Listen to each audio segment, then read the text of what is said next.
Assalamualaikum warahmatullahi wabarakatuh. Perkenalkan, nama saya Wulan Vinia Kutrunada dari Kesehatan Lingkungan 2019. Kali ini saya akan memaparkan materi tentang kinetika pencemar dalam lingkungan, sumber dari PPT Bu Elvi Sunarsi SKM MKes. Menurut Undang-Undang Nomor 32 Tahun 2019, sumber pencemar ialah masuknya atau dimasukkannya makhluk hidup, zat energi, dan atau komponen lain ke dalam lingkungan hidup oleh kegiatan manusia sehingga kualitas lingkungan menurun sampai tingkat tertentu yang menyebabkan lingkungan hidup tidak dapat berfungsi sesuai dengan peruntukannya. Bentuk bahan pencemar bisa berupa padat, cair, maupun gas, dan kelompok pencemaran bisa dibagi menjadi kimiawi, fisik, dan biologi. Pencemaran kimiawi adalah pencemaran yang disebabkan oleh zat-zat kimia, misalnya jenis-jenis logam berat yang terdapat dalam limbah pabrik seperti raksa dan timbal. Pencemaran fisik adalah pencemaran yang disebabkan oleh zat cair, padat, ataupun gas. Zat cair yang menyebabkan pencemaran, misalnya limbah pabrik dan limbah rumah tangga.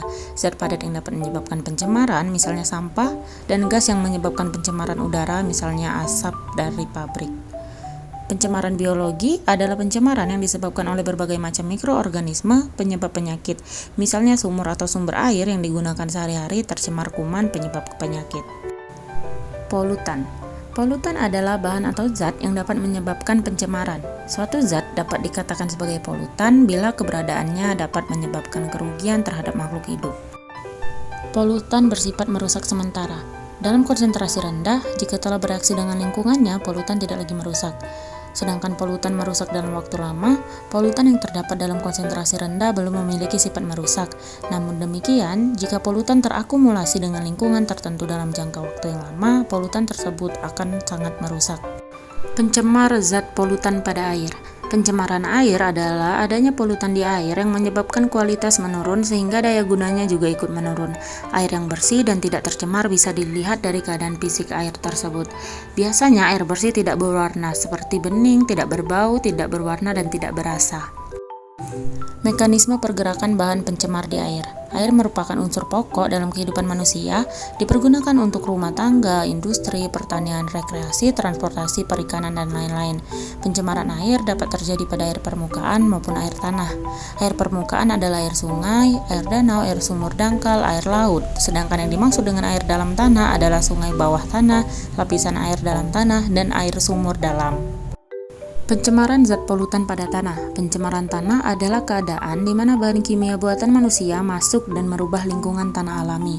Pencemaran ini biasanya terjadi karena kebocoran limbah cair atau bahan kimia industri atau fasilitas komersial, penggunaan pestisida, masuknya air permukaan tanah tercemar ke dalam lapisan subpermukaan, kecelakaan kendaraan pengangkut minyak, zat kimia dan limbah, dan lain-lain. Kontaminasi pada tanah dan perairan diakibatkan oleh banyak penyebab, termasuk limbah industri, limbah pertambangan, residu pupuk, dan pestisida, hingga bekas instalasi senjata kimia. Bentuk kontaminasi berupa berbagai unsur dan substansi kimia berbahaya yang mengganggu keseimbangan fisik, kimia, dan biologi tanah. Pencemaran zat polutan pada udara. Pencemaran udara adalah adanya polutan di udara sehingga kualitas udara menjadi menurun.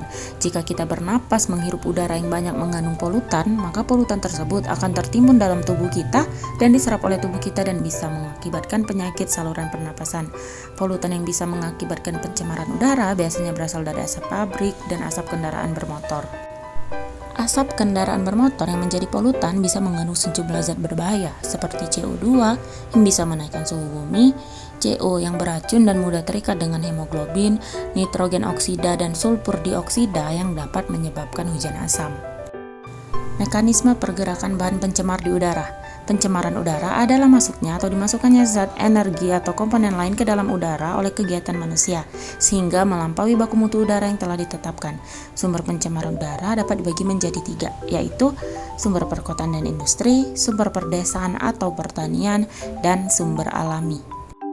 Baiklah, itulah pemaparan materi yang bisa saya sampaikan. Lebih dan kurangnya saya mohon maaf. Wabillahi taufiq wal hidayah. Wassalamualaikum warahmatullahi wabarakatuh. Terima kasih.